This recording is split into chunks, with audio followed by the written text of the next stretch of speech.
এরপর প্রশ্ন হলো, মানুষের মৃত্যুর পর মাটির নিচে কবরস্থ করা হয়। প্রশ্ন হলো, জান্নাত জাহান্নাম আসমানে না মাটির নিচে? খুব দরকারি প্রশ্ন। জান্নাত কোথায় ভাই? জান্নাত হলো ঊর্ধ্ব জগতে। জান্নাত হলো কোথায়? ঊর্ধ্ব জগতে। আল্লাহ রাব্বুল আলামিন কোরআনে কারীমে বলেছেন, কাল্লা ইন্না কিতাবাল আবরারি লাফি ইল্লিয়িন।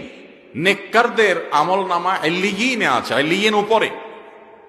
আর ইন্না কিতাবাল ফুজ্জারি লাফি সিজ্জিন। যারা কাফের এবং খারাপ মানুষ তাদের আমলনামা হলো সিজ্জিনে। সিজ্জিন হলো মাটির অতল তলে। এবং নবী আলাইহিস সালামের এক হাদিসে আমরা দেখতে পাই, তিনি বলেছেন, ইযা সাআলতুমুল্লাহা আল জান্নাহ, আল্লাহর কাছে যখন তোমরা জান্নাত চাইবা, ফাসালুহু আল ফিরদাউস, তখন তোমরা আল্লাহর কাছে জান্নাতুল ফিরদাউসটা চাইবা। ফাইন্নাহু আওসাতুল জান্নাহ ওয়া আলাল জান্নাহ ওয়া ফাকাহু আরশুর রহমান। কারণ হলো এটা জান্নাতের মধ্যবর্তী সেন্টার পয়েন্ট, জান্নাতের সর্বোচ্চ মাকাম, আর তার উপরে আল্লাহ তাআলার আরশ। আল্লাহর আরশ যেহেতু উপরে, এই হাদিস থেকে এবং আরো বিভিন্ন হাদিস থেকে বোঝা যায় জান্নাতের অবস্থান হলো ঊর্ধ্ব জগতে, আর জাহান্নামের অবস্থান হলো নিম্ন জগতে।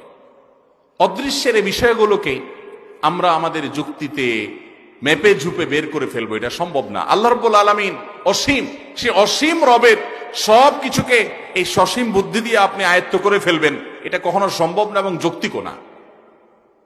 যাই হোক, তো সেজন্য জান্নাত এবং জাহান্নাম সম্পর্কে যদি এই সংশয় আসে কারোর মনে, যে তাহলে কবর দেওয়ার পর লোকটাকে যদি নেককার হয়, ইমানদার হয়, মুত্তাকি হয়, হাদিসে আসছে তার কবরকে জান্নাতের সাথে কানেক্টেড করে দেওয়া হয়, তো জান্নাত তো নিচে না, কানেক্টেড কিভাবে হয়? এ হলো প্রশ্ন। বুঝতে পেরেছেন? তো এই প্রশ্নের উত্তর হলো, আল্লাহ রাব্বুল আলামিন উপরের সাথে নিচের কানেকশন কিভাবে করবেন না করবেন সেটা আল্লাহ তাআলা ভালো জানেন। আজকাল পৃথিবীতে কানেকশনের বহু রূপ আমরা জানি, যে ডিভাইস এক জায়গায়, কানেকশন আরেক জায়গায় হয়ে যাচ্ছে। যাচ্ছে কি যাচ্ছে না? ওয়্যারলেস কানেকশন হচ্ছে কি হচ্ছে না? আল্লাহ রাব্বুল আলামিন জান্নাতের নেয়ামতের সাথে এখানে অলৌকিক ভাবে, অদৃশ্য ভাবে, গায়েবের জগতে কিভাবে কানেক্টেড করবেন তিনি ভালো জানেন। তিনি কাদির, তিনি সবকিছু করতে সক্ষম।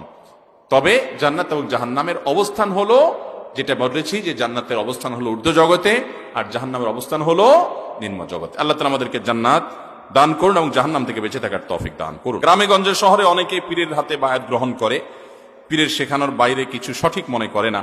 পীর যা বলেন অন্ধের মতো সেটাকেই সঠিক মনে করেন। আল্লাহ ছাড়া আল্লাহকে বা জান্নাত পাওয়ার জন্য এটাই কি সঠিক পদ্ধতি? ভাইরা আমার, কোন পীর যদি এমন কথা বলেন যেটা কোরআন হাদিসে করার কথা বলা হয়েছে, তাহলে তো এটা অবশ্যই করবেন। সেটা পীরের বললেও করবেন, না বললেও করবেন, কারণ কোরআন হাদিসে আছে।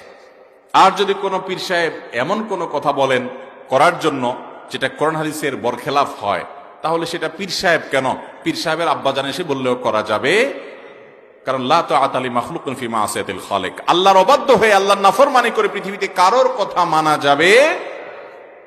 অতএব এই বিষয়টা আমাদের মাথায় রাখতে হবে। আমরা অনেকে মনে করি যে পীর সাহেব যা বলুক, কোনো কথা না, সেটা করতে হবে। ফার্সিতে একটা কবিতা আছে, বামায় সাজ্জা দারাঙ্গি কোন গরাত পীরে মাগা গোয়াত কে সালেক বে খবর নবুয়াত জিরা হো রুসমে মনজিলহা। অর্থাৎ পীরে মগা যদি তোমাকে, অভিজ্ঞ কোন পীর যদি তোমাকে বলে যে তোমার জায়নামাজ মদ দিয়ে ভরায় ফেলো, মদ ঢেলে জায়নামাজ ভরায় ফেলাও, তাহলে তুমি তাই করো, কারণ মদ হালাল হারাম এটা তোমার চাইতে উনি ভালো জানেন। ভাইরা আমার, আল্লাহ তাআলা মদকে হালাল করেছেন না হারাম করেছেন? অতএব পীর সাহেব যদি দুনিয়ার সবাই একসাথ হয়ে যান, আলেম সাহেব, শেখ সাহেব যদি সবাই একসাথ হয়ে ওই মদ আপনাকে গায়ে মাখাইতে বলে, আপনাকে জায়নামাজে মাখাইতে বলে, আপনাকে পান করতে বলে, ওটাকে স্বাভাবিক করে, তাহলে সেটা আপনি গ্রহণ করতে পারেন? আল্লাহ তাআলা আমাদেরকে বুঝার তৌফিক দান করুন।